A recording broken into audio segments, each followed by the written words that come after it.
안녕하세요. 김기동 한자입니다.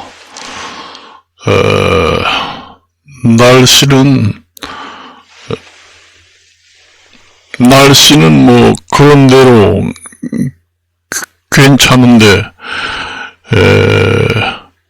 미세먼지가 많습니다. 요즘에 그 국제 뉴스를 보게 되면은 홍해라고 바다 길이 좁고 긴 바다에 선박들이 화물을 싣고 이제 물류를 화물선을 이용해가지고 물류를 이동하는 그 바닷길입니다. 좁고 긴 홍해. 거기서 후티 반군들이 화물선 또는 군함에 공격을 한다. 그런 얘기를 해가지고 물류 대란이 온다. 그런 얘기를 합니다. 자세한 내용은 잘 모르겠습니다만 제가 얘기한 것이 틀릴 수도 있습니다만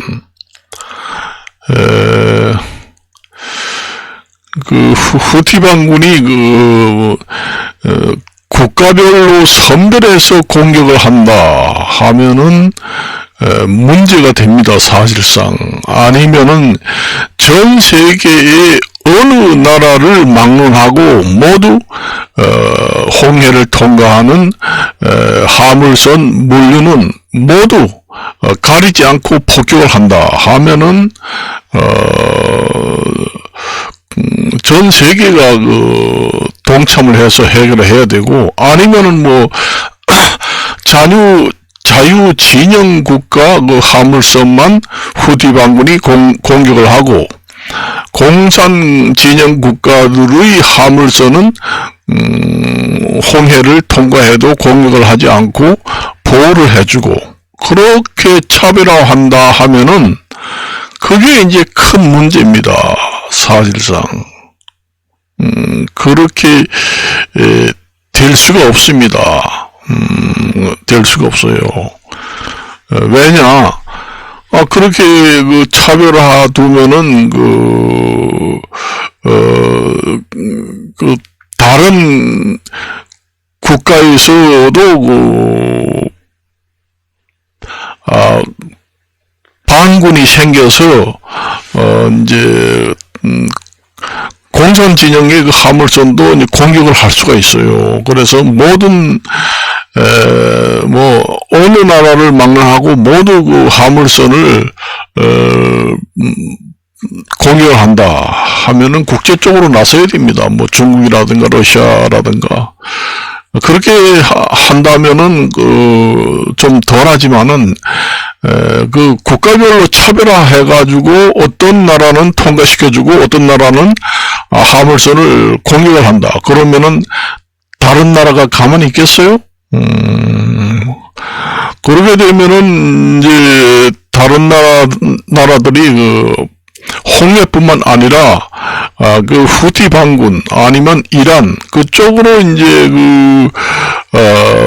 수입 수출하는 화물선 물동량도 완전히 바닷길을 완전히 통과를 못하도록 다 막아버릴 수가 있습니다. 그걸 아셔야 돼요. 그렇게 되면은 바닷길을 이용해가지고 이란이라든가 후티 반군 이런 데는 완전히 사면 초과에 쌓이게 됩니다. 그래서 수입 수출이 완전히 막혀버려가지고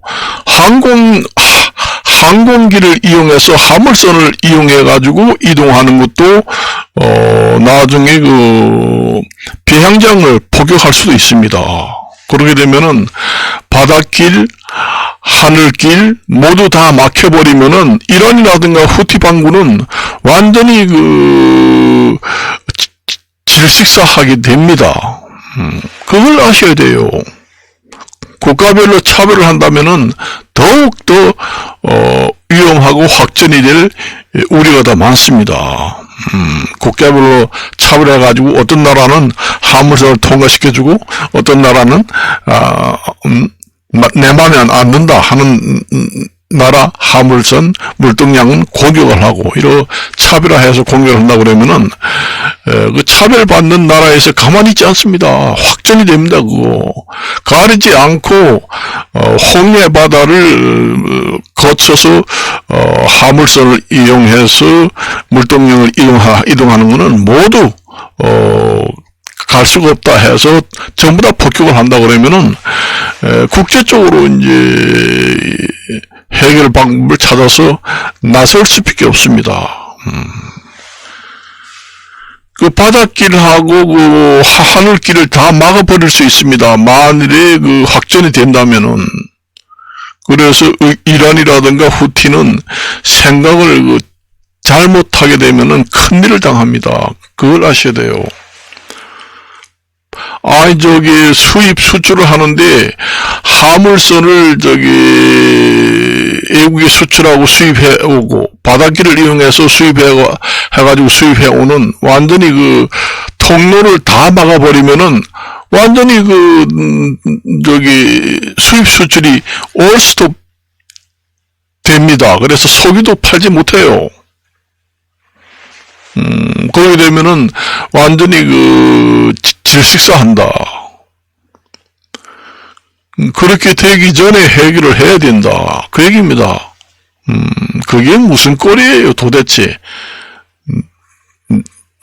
나라 간에. 애들 장난도 아니고, 이 나라, 저 나라, 자꾸, 말로 경고한다, 한다. 이건 애들 장난도 아니고, 말도 안 되는 소리예요. 그래서, 원래 이 전쟁이라는 거는 이제 이스라엘하고 가자 지구에서 이제 시작을 돼서, 가자 지구에서 이제 전쟁이 시작돼가지고 이스라엘하고 이제 가자 지구하고 발발이 되고, 그렇게 됐습니다.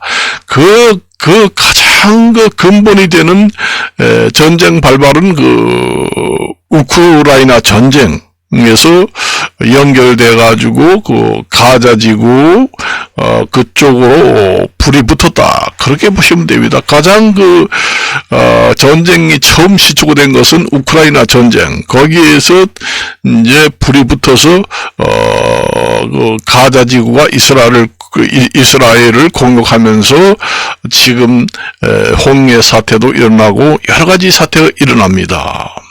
그걸 아셔야 돼요. 그래서 전쟁을 아무 이유도 없이 명분도 없이 크게 명분도 없이 약한 나라를 침범할 때에는 단단히 전쟁을 아무 이유도 없이 아주 큰 명분도 없는데 전쟁을 일으킨 처음 전쟁을 일으킨 나라에 대해서는 충분한 대가를 치르도록 해야 됩니다.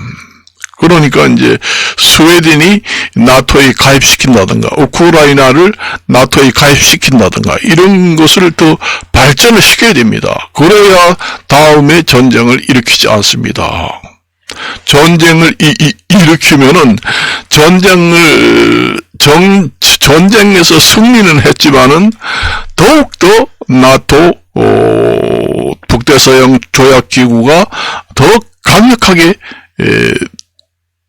됐구나. 결국은 손해를 봤구나. 그렇게 후회하게 만들어야 됩니다. 전쟁을 처음 일으킨 나라에 대해서. 그렇습니다.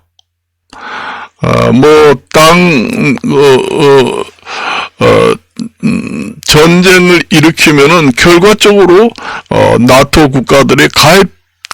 국가에 가입되는 나라들은 중립국에서 점점 많이 늘어나고 더 강력해지고 그런 결과만 생기고 결국은 전쟁을 일으킨 것이 후회된다 이렇게 느낄 수 있도록 만들어야 합니다. 그래야 다시 전쟁이 일어나지 않아요. 저짝에 지금의 러시아에서 점령한 땅을 수복하지 못한다고 하더라도 평화협정을 한다 하더라도 다른 방향으로 손해를 보도록 그렇게 만들어서 전쟁 평화 협상을 하더라도 그렇게 해야 됩니다. 그렇게 해야 돼요. 그렇게 해야 됩니다. 그래서 이게 나중에 우크라이나 전쟁에서 전쟁이 시작해가지고 가자 지구에서 또 불이 붙어서 중동의 전쟁이 일어나고, 이게 또 동남아시아로 전쟁이 확산될 확률이 높습니다. 그렇게 되면은 제가 얘기했지만은 그렇게 될 수밖에 없어요. 지금의 환경이, 불경기가 이렇게 되어 있으면은 전쟁이 날 수밖에 없습니다.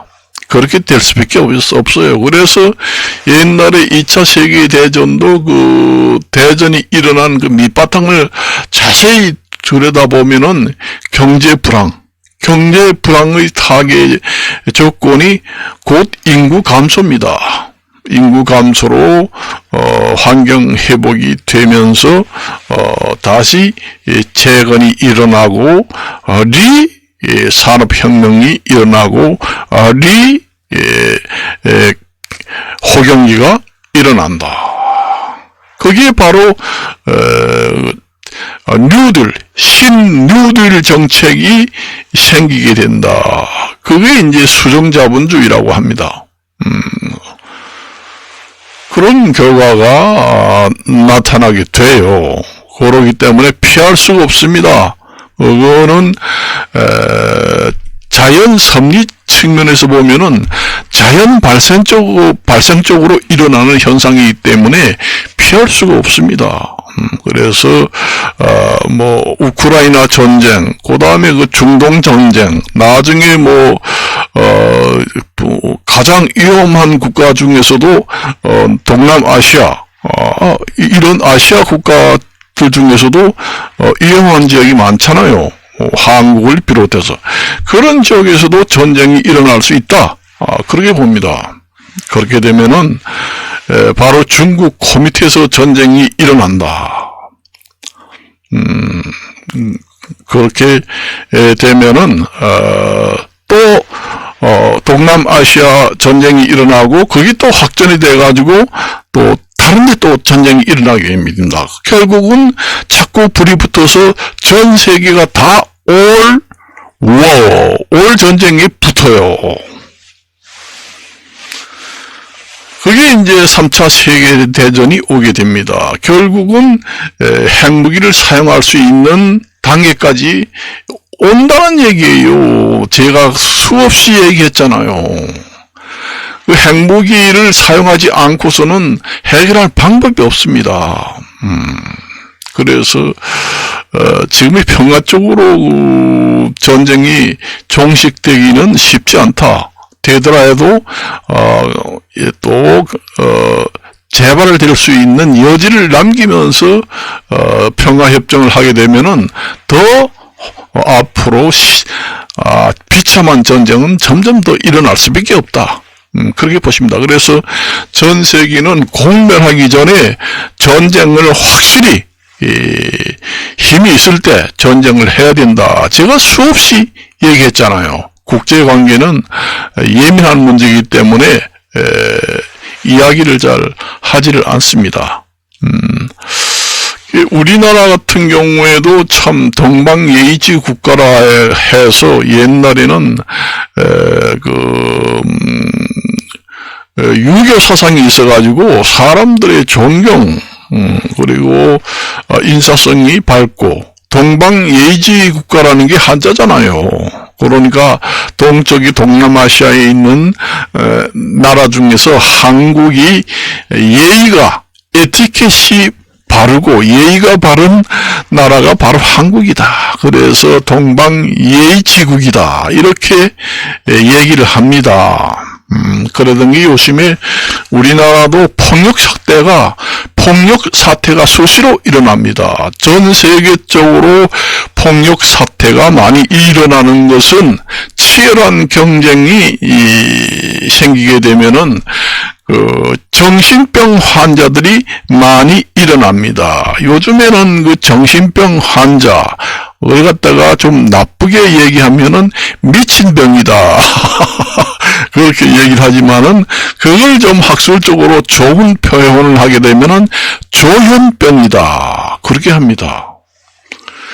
이게 사람이라는 게 인구 증가가 점점 많아지게 되면은 경쟁이 점점 치열해져요. 우리가 한번 예를 들어 봅시다. 우리가 고기를 기르는 양어장에다가 고기를 많이 집어넣고 주먹 덩어리만한 모이를 딱 던져줘봐요. 그러면은 수만 마리가 경쟁을 해가지고 서로 다투면서 먹이를 먹잖아요. 그거와 똑같습니다.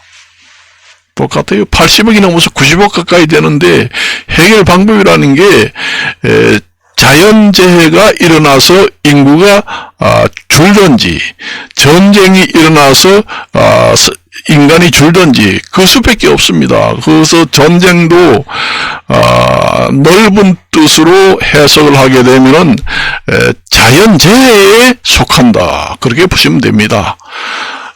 그 자연재해에서 사람이 줄어들게 되는 것은 이제 기상이변 이로 인해서 아주 추워서 아주 덥고 그 다음에 그래서 농작물이 완전히 다 말라서 사람이 먹을 것이 없어서 굶어서 죽는 경우가 생기고 지진이 생겨서 사람이 죽고 그게 이제 순수한 100% 자연재해입니다. 그렇지만은 인간이 전쟁을 일으킨 것도 완전 100% 자연재해는 아니지만은 광의 넓은 뜻으로 봤을 때는 자연재해 비중이 높은 것으로 보아 자연재해로도 볼 수가 있다. 그렇게 저는 생각합니다. 이것은 극히 저의 개인적인 생각이에요.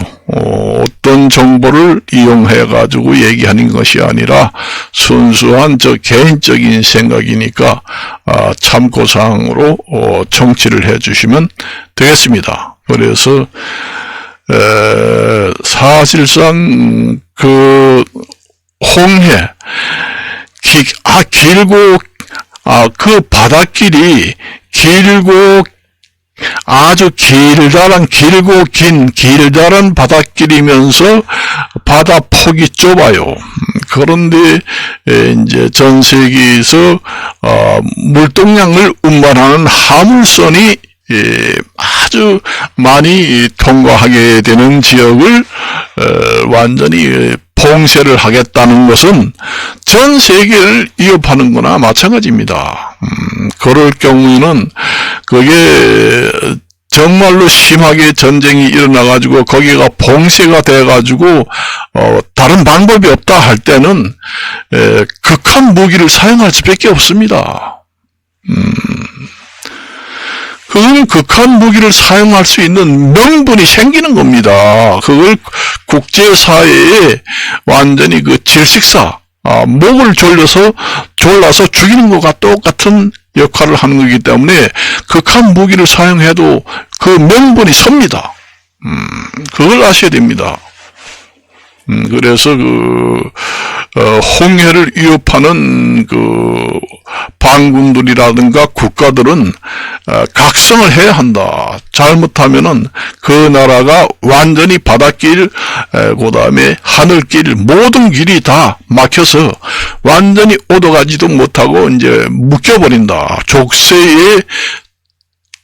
족쇄를 차게 되는 것과 똑같이 된다. 그렇게 되면은 완전히 고사가 되는 겁니다.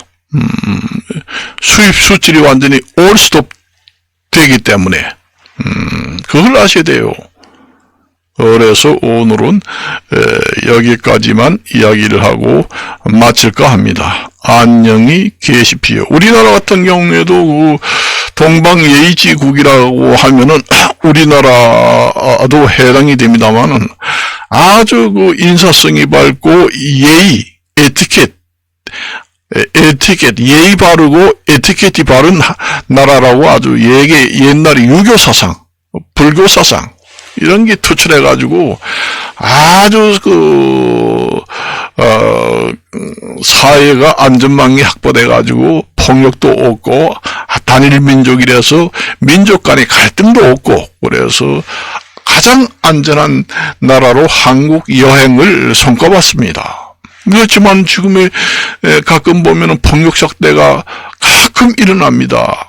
그 정치계에서도 너무 악랄한 그런 말이라든가 가짜뉴스 이런 걸 너무 폭발하게 되면은 결국은 국민들도 거기에 덩달아서 그러니까 강남 따라 구경 간다 그 얘기 있잖아요. 그러니까 국가에 정치하는 정치 지도층에 있는 사람들이 악랄한 그런 말이라든가 지나친 그 경쟁이 심하게 되면은 국민들도 그렇게 닮아갑니다. 그게 예를 들어서 가정을 비교를 한번 해봅시다. 가정에서 아버지 엄마들이 폭력적이고 아주 정말로 고약한 사람 밑에서 자식이 컸다 하면은 자식도 나중에 커가지고 결혼하면은 폭력 가정이 돼요. 그렇기 때문에 그 한 나라의 그 지도층에 있는 사람이나 그 정치계에서는 너무 격렬한 정치 경쟁은 지양을 해야 된다. 이게 부모 자식 간의 같은 원리입니다. 그렇기 때문에 그렇게 되면은 폭력 사태가 일어날 수밖에 없어요. 저게 전 세계적으로 지금의 그 범죄자들이 점점 증가를 해가지고 앞으로 범죄자를 수용할 수 있는 교도소도 점점 부족해가지고 천정부지로 많이 지어야 한다. 조현병 환자, 좋게 말해서 조현병 환자라고 하지만은 그전에는 이제 노이로제, 옛날에는 이제 미친병, 그 다음에 정신분열자, 그 다음에 노이로제, 신경증상, 조현병, 여러 가지 이야기가 나왔습니다. 노이로제에 걸린 사람이다. 참 좋은 얘기지요. 조현병이다. 그렇게 하면 좀, 그래도, 좀 좋은 단어에 들어갑니다. 유식한. 그렇지만은, 저 미친병에 걸렸다. 정신 나간 놈이다. 크레이지, 미쳤다. 이렇게 얘기하면은, 좀 저질적이고 적나라한 표현이 된다. 그렇게 돼가지고, 전 세계적으로 인구 증가에 따른 치열한 개인 간의 경쟁이 심하게 되면은 스트레스를 많이 받게 되면서 사람이 정신병도 많이 생기게 됩니다. 그래서 전 세계적으로 정신병이 심해가지고, 국가의 폭력 사태가 날 확률이 높은, 사람에 속한다 하면은, 법적으로 이제 수용소에 강제 입원을 강제 감금을 시키는 제도가 전 세계적으로 확산되는 것이 추세다. 이것이 무엇을 반영하고 시사하는가 우리가 느껴야 한다는 얘기입니다. 그래서 오늘은 여기까지만 이야기하고 마칠까 합니다. 안녕히 계십시오. 우리는 항상 우리가 1900년대, 1980년대, 1910년대, 1920년대, 1930년대 우리가 두 자리 숫자 경제 성장률을 누리면서 행복하게 살았잖아요. 그때의 생각을 하면은 큰 오산입니다. 이제는 한 자리 성장도 힘들어서 역성장을 하는 시대에는 절약을 해야 된다. 그래서 이제는 웬간한 자가용 차는 줄이고 그 다음에 집도 작은 집으로 줄이고 그렇게 해야 됩니다. 그걸 아셔야 돼요. 그래서 옛날에 어떤 나라 같은 경우에는 집값이 많이 올라가지고 엄청나게 부동산이 떴다 했을 때는 2억 5천만 원, 3억 8천만 원까지 했어요. 그러던 집이 지금의 3,800만 원까지 나간 나라도 있습니다. 그러니까 3억 8천만 원 하던 아파트가 지금에는 똥값이 돼서 3,800만 원에 내놔도 팔리지 않는다는 얘기입니다. 그래서 그때에 3억 8천만 원 어느 나라라고는 얘기 안 합니다. 3억 8천만 원 할 때 주택연금이라도 들면은 한 달에 몇백만 원 탔을 텐데 지금에는 3,800만 원밖에 안 합니다. 그러니 그걸 주택연금이 들어봐야 몇만 원밖에 안 나와요. 그러니까 여러분들이 주택연금에 들면은 집값이 많이 올렸을 때 이제 들어야 이익이고 집값이 떨어졌을 때 들면은 손해다 그렇게 얘기하는데 그건 아니에요. 받는 연금은 작아서 생활에 좀 불리한 점은 맞아요. 그렇지만은 그 가격은 내가 3,800만 원, 3억 8천만 원짜리를 지금의 3,800만 원밖에 3억 8천만 원짜리인데 그동안에 집값이 떨어져 가지고 3,800만 원밖에 안 된다. 그걸 주택연금에 가입해-가지고 한 달에 12만 원씩 받는다. 12만 원씩 받는다. 그래도 그게 손해가 아닙니다. 연금을 적게 받아서 생활에 도움이 안 된다는 것은 확실한 나쁜 점은 있어요. 그렇지만은 부동산의 손해는 안 봅니다. 왜냐? 3,800만 원 하지만은 그게 나중에 이제 점점 집값이 올라가지고 다시 3억 8천만 원이 된다 하면은 연금 받던 사람 이제 부모가 죽으면은 자식들이 그 남는 돈을 가져가게 됩니다. 그동안에 이제 연금을 12만 원씩 받다가 한 15년 받아봐야 20년 받아봐야 얼마 되겠어요. 그런데 3억 8천만 원에 20년 동안에 12만 원 매월 받던 것을 정산을 해서 띄고 나머지 2억 몇천만 원이나 이런 것은 자식들이 상속을 받아서 가져가게 됩니다. 그래서 절대로 손해보는 건 아니에요. 보통 사람들은 집값이 떨어져가지고 싸게 연금이 들면은 손해본다. 그렇게 생각하는데 손해보지 않습니다. 그런 뜻으로 생각하시면 되고 이것으로 마칠까 합니다. 그래서 부동산도 앞으로 제가 부동산 전망을 얘기했지만은 앞으로 30평대 40평대 큰 평수는 찬밥 신세가 된다. 그 얘기입니다. 그래서 우리는 두 자리 숫자 호경기 때 생각만 하지 말고 손절을 할 줄 알아야 돼요. 그러니까 우리가 증권을 할 때 보통 손절이라는 것이 증권 용어입니다.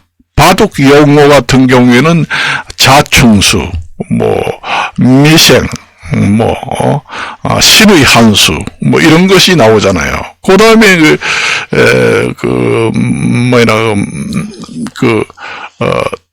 그런 운동 경기에서 나오는 용어들이 많이 있습니다. 우리가 볼링을 할 때도 트리플이라는 게 바로 그런 볼링에서 나오는 단어가 되겠습니다. 그래서 우리가 손절을 할 수 알아야 돼요.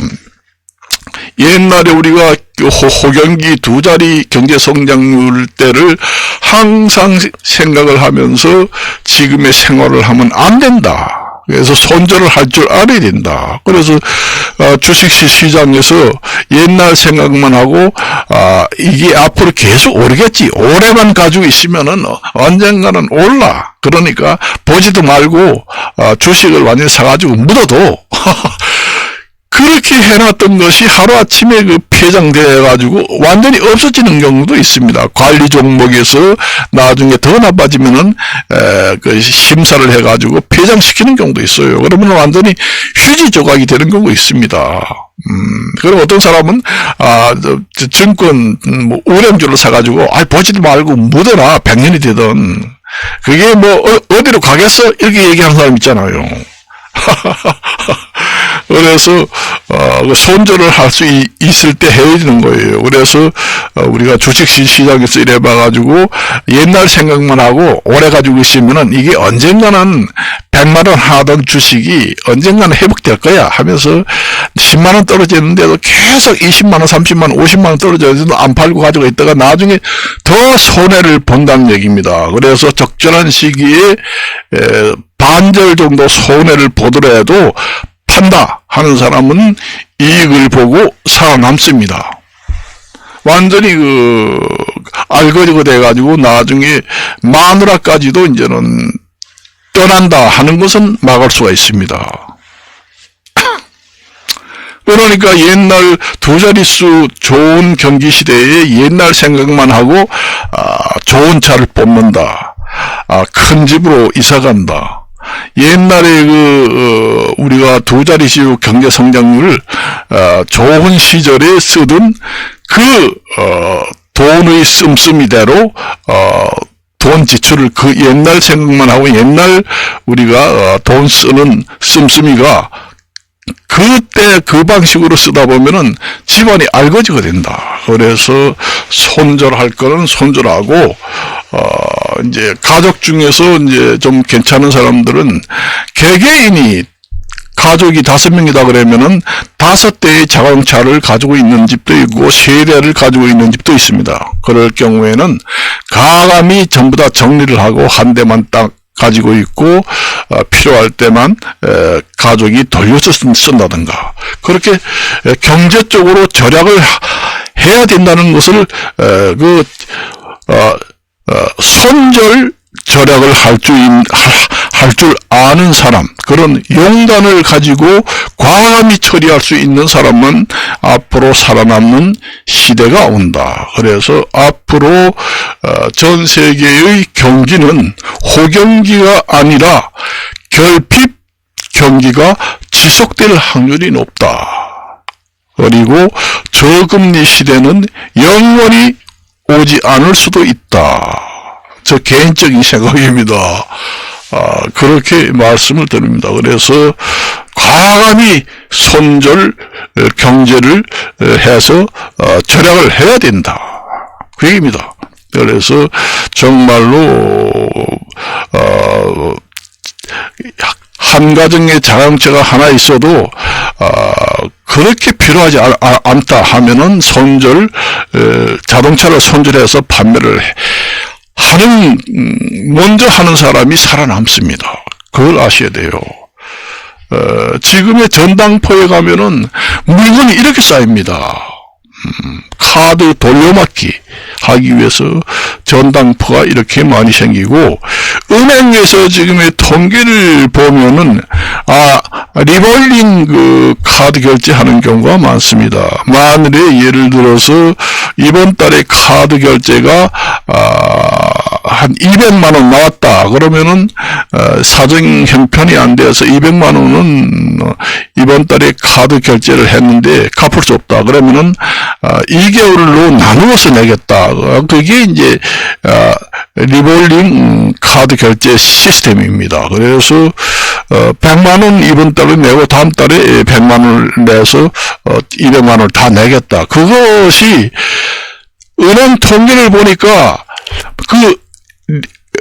리볼링 카드 결제 제도를 도입한 이래 사상 가장 많이 국민들이 사용을 한다. 그런 통계가 나왔습니다.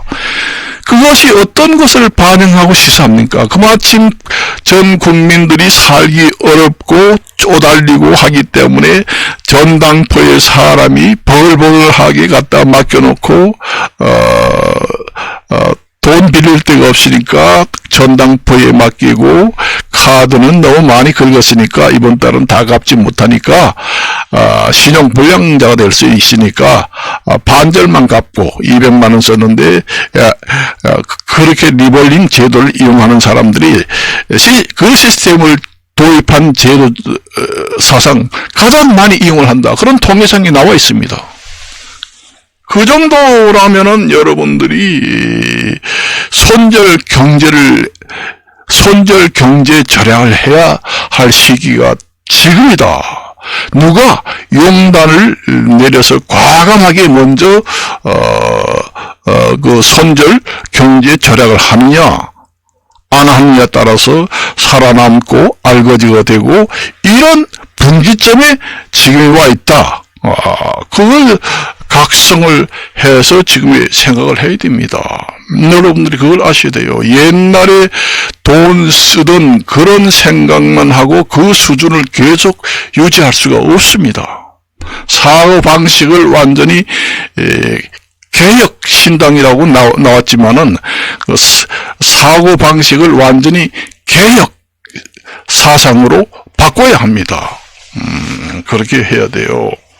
그래서 그런 차원을 생각한다면은 여러 가지 그 국가 제도도 대대적으로 손절 정치 절약 경제를 해야 된다.